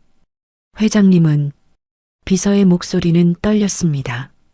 너무 오래 정상에 계셨잖아요. 할아버지는 이해할 수 없었습니다. 그게 무슨 뜻이야? 비서가 고개를 들었습니다. 눈에는 눈물과 분노가 섞여 있었어요. 저는 20년 동안 회장님 그림자였어요. 아무도 저를 보지 않았죠. 비서의 목소리가 커졌습니다. 회장님, 회장님, 회장님. 모든 게 회장님이었어요. 할아버지는 숨이 막혔습니다. 저도 인정받고 싶었어요. 저도 성공하고 싶었어요. 비서가 울먹였습니다. 하지만 저는 평생 비서일 뿐이었죠. 할아버지는 가슴이 아팠습니다. 그래서 회사 정보를 팔았어? 비서가 고개를 끄덕였습니다. 경쟁사에서 제안이 왔어요. 정보를 주면 돈을 주겠다고.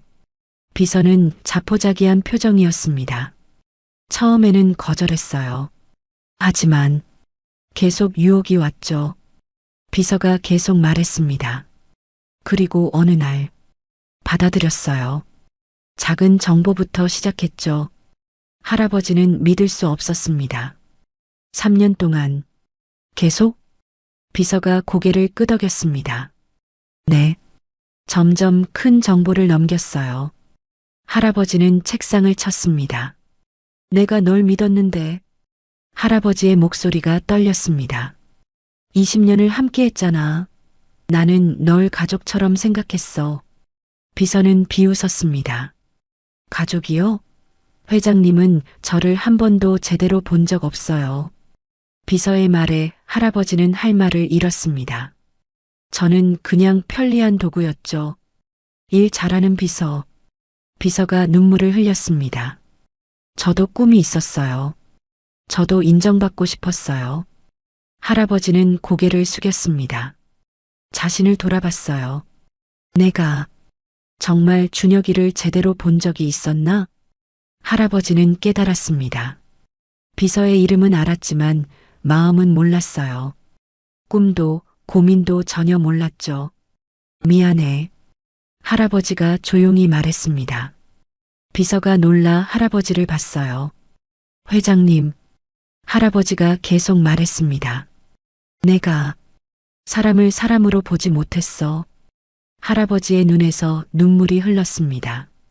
숫자만 봤고 실적만 봤어. 내 마음은 보지 못했지. 비서도 눈물을 흘렸습니다. 하지만 할아버지가 고개를 들었습니다. 그래도 배신은 용서할 수 없어. 할아버지는 또 다른 서류를 꺼냈습니다. 회사에 손해를 입혔어. 직원들에게도 피해를 줬고. 비서는 고개를 숙였습니다. 법적 조치를 취할 거야. 할아버지가 단호하게 말했습니다. 비서는 아무 말도 하지 못했어요. 오늘부로 해고야. 그리고 경찰에 고발할 거야. 비서는 무너져 내렸습니다. 바닥에 주저앉아 울었어요. 죄송합니다. 정말 죄송합니다. 할아버지는 비서를 내려다봤습니다. 가슴이 아팠지만 어쩔 수 없었어요. 준혁 씨, 할아버지가 마지막으로 불렀습니다. 내 잘못도 있어. 널 제대로 보지 못한 건 내 책임이야. 비서가 고개를 들었습니다. 하지만 내가 선택한 길은 잘못됐어. 그 대가는 내가 치러야 해. 할아버지는 회의실을 나갔습니다. 비서는 혼자 남아 울고 있었어요. 복도에서 할아버지는 벽에 기대섰습니다. 힘이 빠졌어요. 나는 사람을 보지 못했어. 할아버지는 자책했습니다. 10살 아이가 본 것을 자신은 20년 동안 보지 못했어요. 할아버지는 서준이 생각났습니다. 그 아이의 맑은 눈, 확신에 찬 목소리. 아이가 없었으면 나는 계속 속았겠지. 그날 저녁 뉴스가 나왔습니다. 글로벌 기업의 비서가 산업 스파이로 체포됐다는 소식이었어요. 서준은 할머니와 함께 뉴스를 봤습니다. 저 사람이. 서준이 화면을 가리켰습니다. 비서가 경찰에 연행되고 있었어요. 그래, 내가 본 사람이야. 할머니가 말했습니다. 서준은 복잡한 표정이었어요. 제가 잘한 걸까요? 할머니가 서준을 안아줬습니다. 그래, 잘했어. 진실을 말한 거야. 하지만 서준은 여전히 불편했습니다. 저 사람, 힘들겠어요. 할머니가 고개를 끄덕였습니다. 그렇겠지. 하지만 그건 저 사람이 선택한 거야. 서준은 창밖을 바라봤습니다.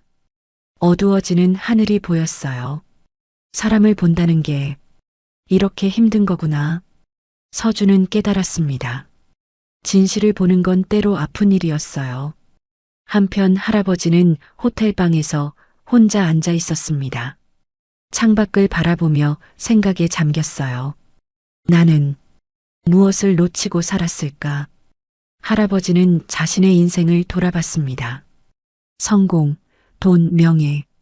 모든 걸 얻었지만 정작 중요한 걸 놓쳤어요. 사람을 보는 것, 마음을 이해하는 것. 그 아이에게 배워야겠어. 할아버지는 결심했습니다. 서준에게서 배우기로요. 사람을 제대로 보는 법을요. 일주일이 지났습니다. 비서의 체포 소식은 큰 뉴스가 됐어요. 언론이 떠들썩했죠. 할아버지는 조용히 한국에 머물렀습니다. 미국으로 돌아가지 않았어요. 생각할 시간이 필요했죠. 어느 날 오후 할아버지는 다시 서준을 찾아갔습니다. 할머니 댁이었어요. 또 오셨네요.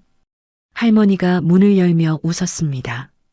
할아버지는 고개를 숙였어요. 서준이 있나요? 할머니가 안으로 안내했습니다. 서준은 방에서 숙제를 하고 있었어요. 할아버지, 서준이 반갑게 일어났습니다. 할아버지가 서준 옆에 앉았어요. 공부하고 있었니? 할아버지가 물었습니다. 서준은 고개를 끄덕였어요. 네, 수학 숙제요. 할아버지는 서준의 공책을 봤습니다. 깨끗하게 정리되어 있었어요. 서준아, 할아버지가 조심스럽게 말했습니다. 나한테 가르쳐 줄 수 있니? 서준이 고개를 갸우뚱했습니다. 뭐요? 할아버지가 대답했습니다. 사람을 보는 법. 서준은 놀란 표정이었습니다. 저는 가르칠 수 있는 게 아닌 것 같은데요. 할아버지가 물었습니다. 왜? 서준이 설명했습니다. 그냥 보이는 거예요. 어떻게 보는지 설명할 수가 없어요.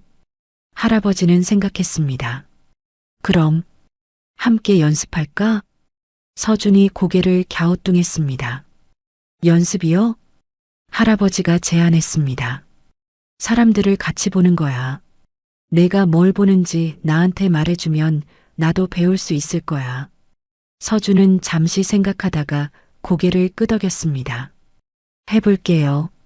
다음 날 두 사람은 공원에 갔습니다. 벤치에 나란히 앉았어요. 저기 저 아저씨 보여? 할아버지가 한 남자를 가리켰습니다.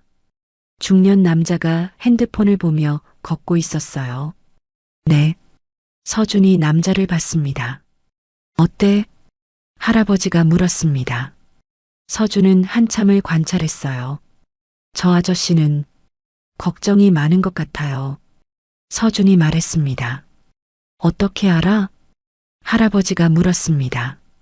서준이 설명했어요. 이마에 주름이 많아요. 그리고 입술을 계속 깨물어요. 할아버지는 남자를 자세히 봤습니다. 정말 그랬어요. 그리고 어깨가 축 처져 있어요. 힘든 일이 있는 것 같아요. 서준이 계속 말했습니다. 할아버지는 감탄했어요. 내가 그런 것까지 보는구나. 서준이 웃었습니다. 그냥 눈에 들어와요. 두 사람은 계속 사람들을 관찰했습니다. 서준은 할아버지에게 하나씩 설명했어요. 저 할머니는 행복해 보여요. 웃을 때 눈도 같이 웃거든요. 저 아이는 부모님이랑 싸웠나 봐요. 얼굴이 삐쳐 있어요. 저 커플은 사랑하는 것 같아요. 서로를 보는 눈빛이 따뜻해요. 할아버지는 서준의 말을 들으며 배웠습니다. 그동안 보지 못했던 것들이 보이기 시작했어요. 서준아, 고마워. 할아버지가 말했습니다. 서준이 웃었어요. 별로 한 게 없는데요. 할아버지가 고개를 저었습니다. 아니야. 넌 내게 가장 중요한 걸 가르쳐 주고 있어. 며칠 뒤 할아버지는 서준을 데리고 회사 미팅에 갔습니다. 한국 사업 파트너들과의 만남이었어요. 서준이를 왜 데려왔어요? 한 직원이 물었습니다. 할아버지가 대답했어요. 이 아이에게 배우려고. 직원들은 이해하지 못했습니다. 하지만 묻지 않았어요.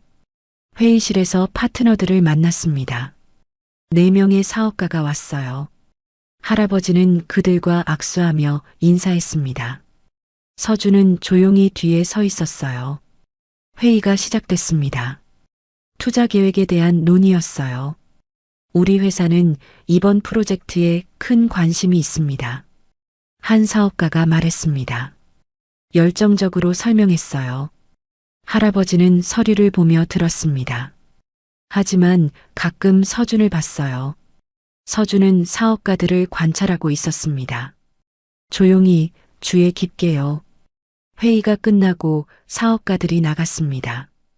할아버지는 서준에게 물었어요. 어땠어? 서준은 잠시 생각했습니다. 3명은 진심인 것 같아요. 서준이 말했습니다. 하지만 1명은 좀 이상했어요. 할아버지가 물었습니다. 누구? 서준이 대답했습니다. 안경 쓴 아저씨요. 말은 좋게 했는데 눈빛이 달랐어요. 할아버지는 고개를 끄덕였습니다. 그 사업가가 가장 적극적이었어요. 어떻게 달랐어? 서준이 설명했습니다. 너무 완벽했어요. 마치 연습한 것처럼. 할아버지는 메모했습니다. 서준의 말을 믿기로 했어요. 나중에 조사해보니 서준의 말이 맞았습니다. 그 사업가는 과거에 사기 전과가 있었어요. 서준아, 내가 또 날 구했어. 할아버지가 감사 인사를 했습니다. 서준은 부끄러워했어요. 저는 그냥 봤을 뿐이에요. 할아버지는 서준을 안아줬습니다. 내 재능은 정말 특별해. 많은 사람을 도울 수 있어. 서준은 할아버지를 올려다봤습니다. 하지만 제가 틀릴 수도 있어요. 할아버지가 고개를 끄덕였습니다. 그래. 모든 사람이 실수해. 중요한 건 최선을 다하는 거야. 서준은 생각했습니다. 할아버지, 서준이 불렀습니다. 응? 서준이 물었습니다. 사람을 본다는 게 좋은 거예요? 나쁜 거예요? 할아버지는 심각하게 생각했습니다. 둘 다야. 할아버지가 대답했습니다. 진실을 보는 건 가끔 아파. 하지만 필요해. 서준이 고개를 끄덕였습니다. 할아버지도 이제 보여요? 서준이 물었습니다. 할아버지가 웃었어요. 조금씩 내가 가르쳐준 덕분에. 할아버지는 창밖을 바라봤습니다. 나는 평생 숫자만 봤어. 사람을 보지 못했지. 할아버지의 목소리는 쓸쓸했습니다. 하지만 이제는 달라. 사람을 보려고 노력해. 서준은 할아버지의 손을 잡았습니다.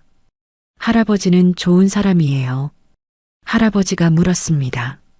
어떻게 알아? 서준이 웃었습니다. 할아버지 눈이 따뜻해요. 진심으로 사람을 걱정하는 눈이에요. 할아버지는 눈물이 났습니다.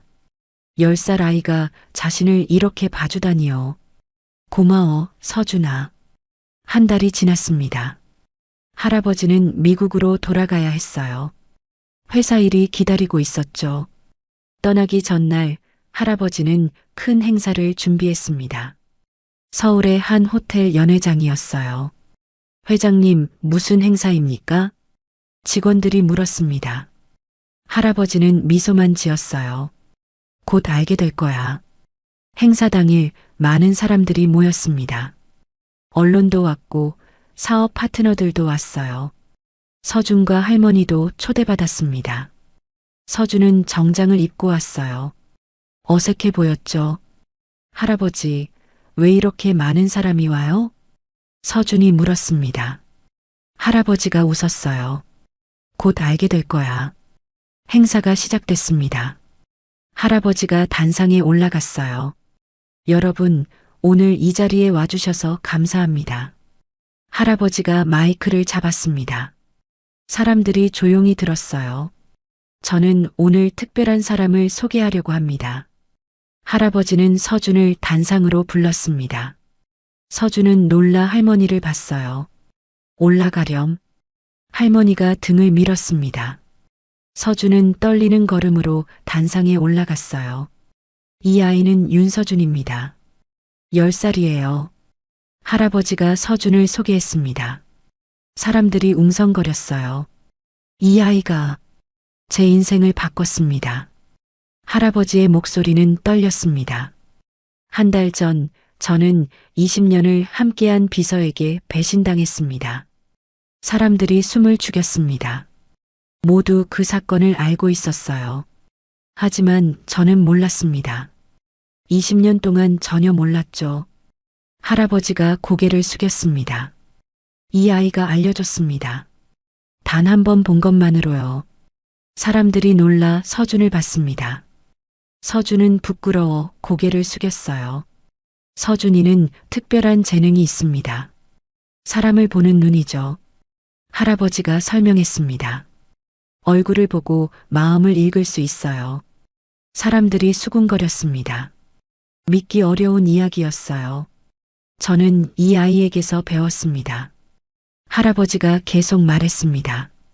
사람을 제대로 보는 법을요. 할아버지는 청중을 둘러봤습니다. 저는 평생 성공만 추구했습니다. 돈, 명예, 권력. 할아버지의 목소리는 무거웠습니다. 하지만 정작 중요한 걸 놓쳤어요. 사람의 마음이죠. 할아버지는 서준을 봤습니다. 이 아이는 10살밖에 안 됐지만 저보다 현명합니다. 할아버지가 서준의 어깨에 손을 올렸습니다. 이 아이가 없었다면 저는 계속 속고 살았을 겁니다. 할아버지는 청중에게 다시 말했습니다. 여러분께 부탁드립니다. 사람을 보세요. 제대로 보세요. 할아버지의 말에 청중이 조용히 들었습니다. 숫자만 보지 마세요. 실적만 보지 마세요. 할아버지가 강조했습니다. 사람의 얼굴을 보세요. 눈을 보세요. 마음을 보세요. 청중 중 일부는 고개를 끄덕였습니다. 일부는 여전히 의심스러운 표정이었어요. 서준아. 할아버지가 서준을 봤습니다. 이 자리에서 보여줄 수 있니? 서준은 당황했습니다. 뭐요? 할아버지가 말했습니다. 사람들이 궁금해해. 내가 정말 볼 수 있는지. 서준은 불편했습니다. 하지만 할아버지를 믿었어요. 해볼게요. 서준이 작게 대답했습니다. 할아버지가 청중을 봤어요. 누가 나와주시겠습니까? 한 사업가가 손을 들었습니다. 중년 남자였어요. 단상으로 올라왔죠. 서준은 남자를 봤습니다. 한참을 관찰했어요. 말해도 돼요? 서준이 조심스럽게 물었습니다. 남자가 고개를 끄덕였어요. 아저씨는 요즘 고민이 있는 것 같아요. 서준이 말했습니다. 남자의 표정이 변했어요. 가족 때문인 것 같아요. 아이랑 사이가 안 좋은 것 같아요. 남자는 놀라 서준을 봤습니다. 맞았어요.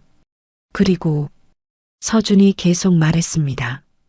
아저씨는 착한 사람인데 표현을 잘 못하는 것 같아요. 남자의 눈에 눈물이 맺혔습니다.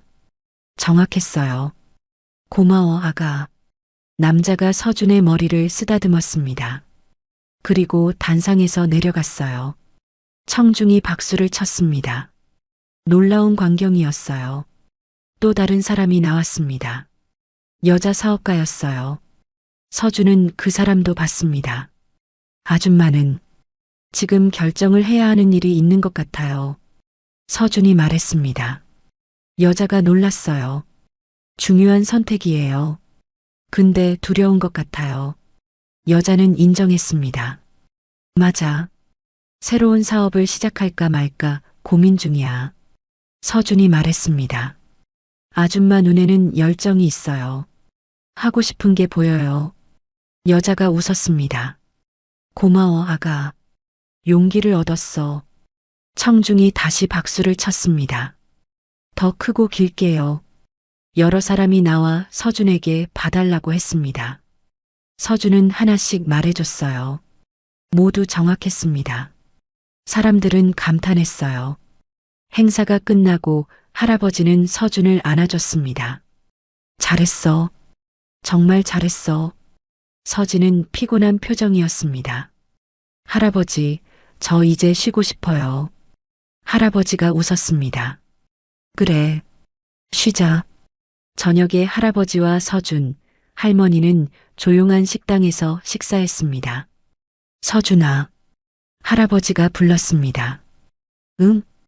할아버지가 말했습니다. 내일 나는 미국으로 돌아가. 서준은 슬픈 표정을 지었습니다. 다시 못 봐요? 할아버지가 고개를 저었습니다. 아니야. 자주 올 거야. 너를 보러. 할아버지는 서준의 손을 잡았습니다. 그리고 너도 나중에 미국에 놀러와. 서준이 웃었습니다. 정말요? 할아버지가 고개를 끄덕였습니다. 그럼, 약속이야. 할아버지는 할머니를 봤습니다. 할머니께서 서준이를 잘 키우셨어요. 할머니가 웃었습니다. 이 아이는 원래 특별했어요. 할아버지가 말했습니다. 서준이 덕분에 제 인생이 바뀌었습니다. 진심으로 감사드립니다. 다음 날 아침 공항이었습니다. 할아버지는 미국으로 돌아가는 비행기를 타야 했어요. 서준과 할머니가 배웅을 나왔습니다. 서준은 할아버지의 손을 꼭 잡고 있었어요. 할아버지, 꼭 다시 와요. 서준이 말했습니다.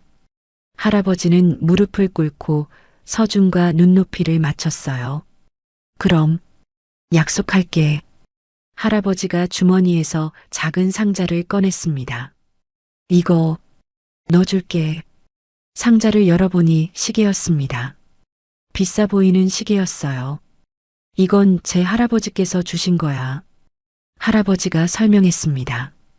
이제 너한테 물려주고 싶어? 서준은 놀랐습니다. 이렇게 비싼 거 받을 수 없어요. 할아버지가 고개를 저었습니다. 아니야. 넌 받을 자격이 있어. 할아버지는 서준에게 시계를 채워줬습니다. 이 시계를 볼 때마다 기억해. 사람을 보는 내 눈은 선물이야. 서준은 시계를 내려다봤습니다. 무거웠지만 따뜻했어요. 고마워요, 할아버지. 할아버지가 일어서며 할머니께 인사했습니다. 할머니, 서준이 잘 부탁드립니다. 할머니가 고개를 끄덕였습니다. 걱정 마세요. 이 아이는 잘 자랄 겁니다. 할아버지는 출국장으로 들어가기 전 한 번 더 돌아봤습니다. 서준이 손을 흔들고 있었어요. 안녕. 서준이 외쳤습니다. 할아버지도 손을 흔들었어요. 또 보자. 할아버지가 사라진 뒤 서준과 할머니는 집으로 돌아왔습니다. 할머니, 서준이 불렀습니다. 응? 서준이 물었습니다. 저 이상한 아이예요? 할머니가 놀라 서준을 봤습니다. 왜 그런 생각을 하니? 서준이 대답했습니다. 다른 애들은 저처럼 안 보잖아요. 저만 보여요. 할머니는 서준을 안아줬습니다. 서준아, 넌 이상한 게 아니야. 할머니의 목소리는 부드러웠습니다. 넌 특별한 거야. 하늘이 준 선물을 가진 거지. 서준이 할머니를 올려다봤습니다. 선물이요? 할머니가 고개를 끄덕였습니다. 그래. 사람을 살리는 눈을 가진 거야. 서준은 생각했습니다. 할아버지도 그렇게 말했어요. 할머니가 웃었습니다. 할아버지가 맞아. 내 눈은 사람들을 도와줄 수 있어. 서준은 창밖을 바라봤습니다. 하지만 가끔 무서워요. 할머니가 물었습니다. 뭐가? 서준이 대답했습니다. 너무 많이 보면 힘들어요. 사람들의 슬픔도 보이고 화도 보이고. 할머니는 서준을 더 꼭 안아줬습니다. 그래, 힘들 거야. 하지만 넌 강한 아이야. 할머니가 계속 말했습니다. 그리고 혼자가 아니야. 할머니가 있잖아. 서준이 고개를 끄덕였습니다. 며칠 뒤 서준은 학교에 갔습니다. 쉬는 시간에 친구들이 모였어요. 서준아, 내가 텔레비전 나왔다며? 한 친구가 물었습니다. 서준은 부끄러워했어요. 응. 친구들이 웅성거렸습니다. 정말 사람 마음을 읽을 수 있어? 또 다른 친구가 물었습니다. 서준은 고개를 저었어요. 마음을 읽는 게 아니라 얼굴을 보는 거야. 친구들이 신기한 표정을 지었습니다. 그럼 나도 봐줘. 친구들이 둘러쌌습니다. 서준은 당황했어요. 나도. 모두가 서준에게 봐달라고 했습니다. 서준은 힘들었지만 하나씩 봐줬어요. 너는 요즘 행복해 보여. 너는 뭔가 걱정이 있는 것 같아. 너는 누군가 좋아하는 사람이 있는 것 같은데? 친구들은 신기해했습니다. 모두 맞았어요. 서준아, 대단해. 친구들이 칭찬했습니다. 서준은 처음으로 자신의 능력이 나쁘지 않다고 느꼈어요. 방과 후 서준은 할머니에게 말했습니다. 오늘 친구들이 신기해했어요. 할머니가 웃었습니다. 그래, 좋았겠네. 서준이 고개를 끄덕였습니다. 네, 저 이상한 게 아닌가 봐요. 할머니가 서준의 머리를 쓰다듬었습니다. 당연하지. 넌 특별한 아이야. 몇 달이 지났습니다. 할아버지는 약속대로 한국에 자주 왔어요. 한 달에 한 번씩 서준을 만났죠. 서준아, 잘 지냈니? 할아버지가 매번 물었습니다. 서준은 환하게 웃으며 대답했어요. 네, 학교도 재미있고 친구들도 생겼어요. 할아버지는 흐뭇하게 웃었습니다. 다행이다. 내가 행복해 보여서 나도 기뻐. 할아버지는 서준에게서 계속 배웠습니다. 사람을 보는 법을요. 이제 조금 보여요. 할아버지가 말했습니다. 내가 가르쳐준 덕분에. 서준이 웃었습니다. 할아버지도 이제 잘하세요. 어느 날 서준은 할머니와 함께 앉아 있었습니다. 저녁 노을이 지고 있었어요. 할머니, 서준이 불렀습니다. 응? 서준이 물었습니다. 나, 어른이 되면 어떻게 될까요? 할머니가 생각했습니다. 글쎄, 하지만 분명히 좋은 사람이 될 거야. 서준이 말했습니다. 저는 사람들을 도와주고 싶어요. 할아버지처럼. 할머니가 고개를 끄덕였습니다. 그럴 수 있을 거야. 내 눈은 그걸 위해 있는 거니까. 서준은 자신의 손을 봤습니다. 할아버지가 준 시계가 빛나고 있었어요. 나도 어른이 되면 사람을 아프게 보지 않게 될까요? 할머니가 대답했습니다. 그럴 수도 있고 아닐 수도 있어. 하지만 중요한 건 할머니는 서준을 안아줬습니다. 내가 보는 걸 어떻게 사용하느냐야. 서준은 고개를 끄덕였습니다. 할머니, 저 최선을 다할게요. 할머니가 웃었습니다. 그래, 그것만으로 충분해. 노을은 계속 번지고 있었습니다. 주황빛 하늘이 따뜻했어요. 서준은 생각했습니다. 자신의 능력이 선물이라는 걸, 그리고 그 선물로 사람들을 도울 수 있다는 걸. 세상은 여전히 복잡했습니다. 사람들은 여전히 거짓말을 했고 숨기는 것도 많았어요. 하지만 적어도 한 사람, 서준이라는 10살 아이는 진실을 외면하지 않았습니다. 그리고 그 아이 덕분에 한 할아버지는 인생을 다시 배웠어요. 사람을 보는 것, 마음을 이해하는 것, 진실을 마주하는 것. 서준은 창밖을 바라보며 미소를 지었습니다. 나는 특별한 게 아니야. 그냥 보일 뿐이야. 하지만 그 그냥이 누군가에게는 인생을 바꾸는 선물이었습니다.